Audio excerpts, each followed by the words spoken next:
Hey everybody, welcome to Cowboy Criminology. My name is Derek Judd, and of course I am your host, the Cowboy Criminologist. So at the risk of being one of those content creators who like to air all their petty little problems for the entire world to see, at the risk of sounding like that's what I'm doing, let me just kind of fill you in on the week I've had. Now, it has been an amazing week. All right, it has been a week of blessings. It really has. Um, Sometimes you've got to be careful because sometimes the only thing worse than not getting exactly what you want is getting exactly what you want, because there's a lot of things that you don't think about. So let me start off uh, by saying that I'm fixing to make a really big announcement. I'm very excited about it.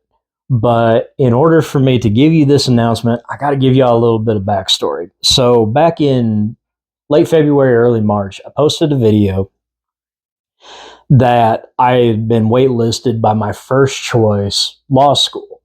Um, in this kind of time of transition and dealing with my medical issues, um, I decided not to be idle with my time, and I looked at going back to school.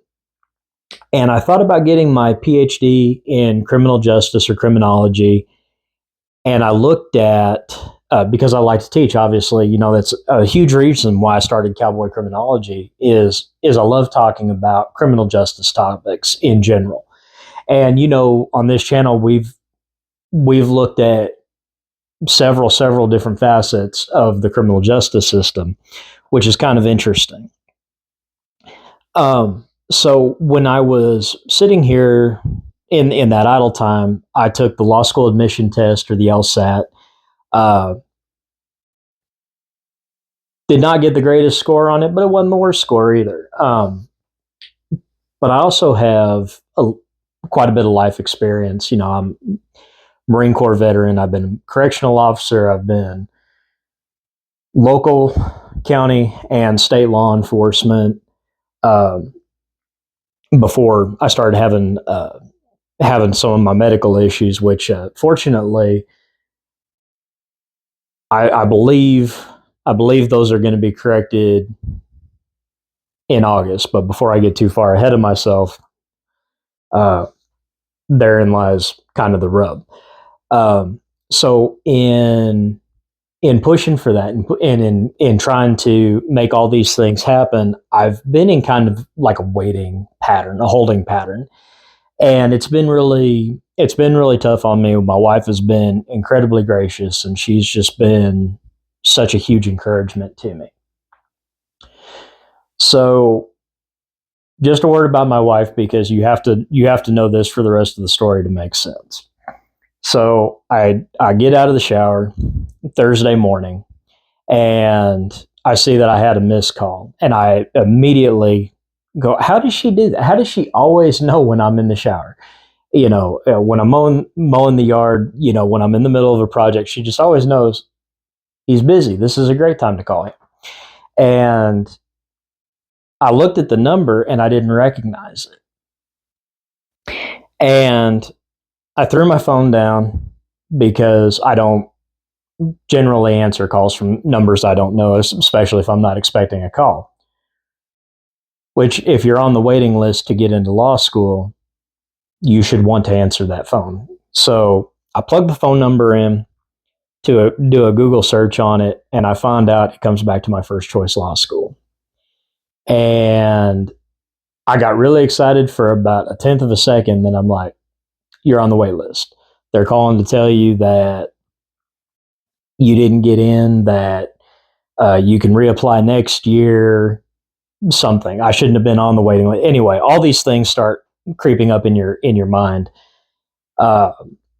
especially when you're waiting on something that has such a huge impact on your life and the direction and trajectory that your life is going to take. And so I called the number back, and I was just getting ready to hang up the phone when, on the fifth ring, somebody picked up. And the individual I talked to was so polite and very upbeat and everything. And I'm just waiting for the other shoe to drop. And what she told me is that they were going through the wait list and they were trying to find out which students were still interested in attending law school this fall in August. And I sat there almost begging, like, you have no idea how interested I am in attending law school this fall. And then she kind of laughed and she got really, really quiet. And then she said, I'll tell you what she said in a second. Anyway, I'm sure y'all can figure out where this is going, but it's such a great story. So I wanted to hold off. I wanted to make the announcement to my church and let them know that I'd been accepted into law school. Everybody's been really, really praying for me. They've been really pulling for me to get into law school. They know this has been a kind of a long journey, a long time coming. And so I wanted to wait and make the announcement. And so every time I sat down this week to make this video right here, something has come up. And like I said, it hasn't always been bad. You know, I help a couple of my neighbors that are elderly. I mow their yards for them, and my mower blew up on me. So, I mean, it's just a little push mower. It's nothing fantastic, but even still, you know, it's just a way for me to give back to people and then do something for other people. And so that happened yesterday, and it seemed like every time I sat down to work on a project, whether it was another project that I'm fixing to make an announcement on, something got in the way. And I had so many people who already knew the news, who wanted to talk about it, wanted to scream it from the roofs. My parents are absolutely ecstatic. This is just such this is something I've talked about since I was in the 6th grade. And so the career path, the career trajectory is a little wonky. It doesn't make sense, but what this means for Cowboy Criminology is that I'm going to have a new perspective as a law student and potentially as a practicing attorney, as my understanding of the law grows. And you partner that with my understanding of criminology, and I think it's going to be cool. So anyway, barring all that, today is the first time I actually had the opportunity to sit down and make the video. So this is what I was told after a long pause. The lady on the other end of the phone said, "Well, let me be the first to congratulate you on being accepted into the Texas Tech School of Law for the 2024 school year." Y'all, I'm not going to lie, I was in tears. This has been kind of a really hard time in life, but a lot of lessons about patience and perseverance and just kind of sticking to a plan and just having faith that things are going to work out. And they worked out in a great way for me. There's a lot to get done to get ready because, like I said, classes start August 19th. Now, there's a potential fly in the ointment because there's a week of orientation that happens to be the week that I'm supposed to be in Minnesota getting my medical issues taken care of. So depending on what I can work out with that, of course, there's some other logistics to going to that particular law school, being so far away from home. But anyway, y'all, the Cowboy Criminologist is going back to school. I don't know what avenue of law I want to pursue just yet. I'm really leaning towards being an independent practice attorney so I can kind of pick and choose what cases I want to work on.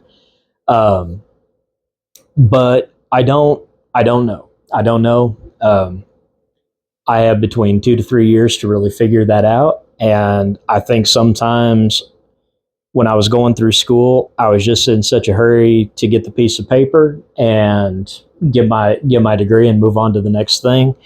And my wife told me, we sat down. We had a long talk about this, and of course she's very excited. She's very proud.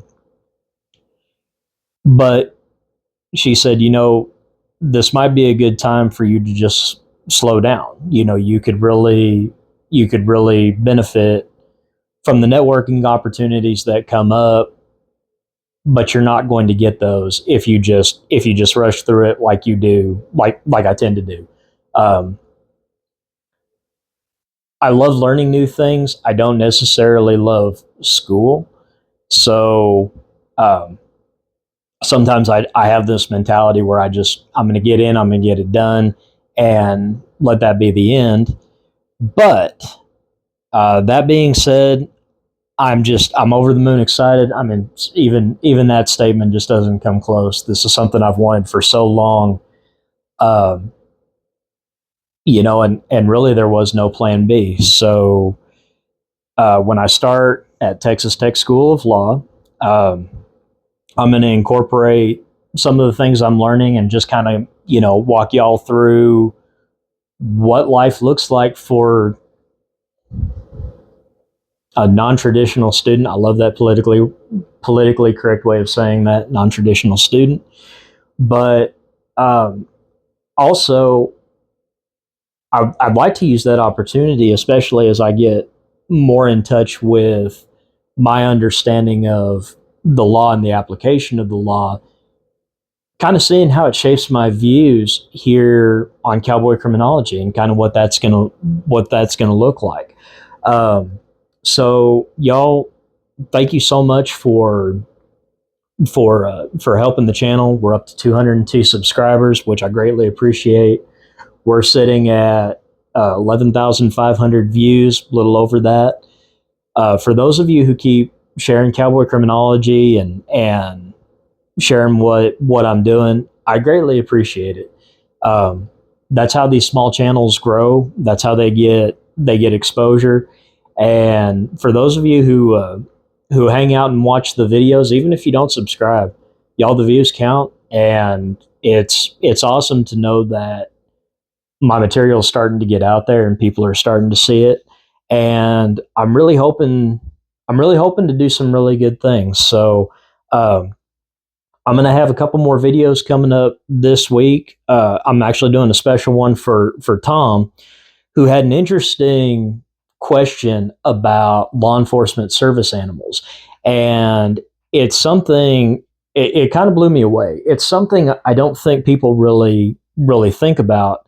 And Tom's question, if you go back into the comments about my thinking on what happens when service animals are abused, neglected, and die in the care of their prospective handlers. This is a great question. And what charges should follow on from that. So anyway, that's going to be the next video coming out, and I'm hoping to have that out for you here in the next day or two. But y'all, thank you so much for your support. Thank you so much for your comments. I continue to ask that you do continue to comment, and holy cow, I am going to be a law student. Texas Tech, class of 2027. Guns up, baby. I'm Derek Judd, Cowboy Criminologist with Cowboy Criminology. We'll talk to y'all soon.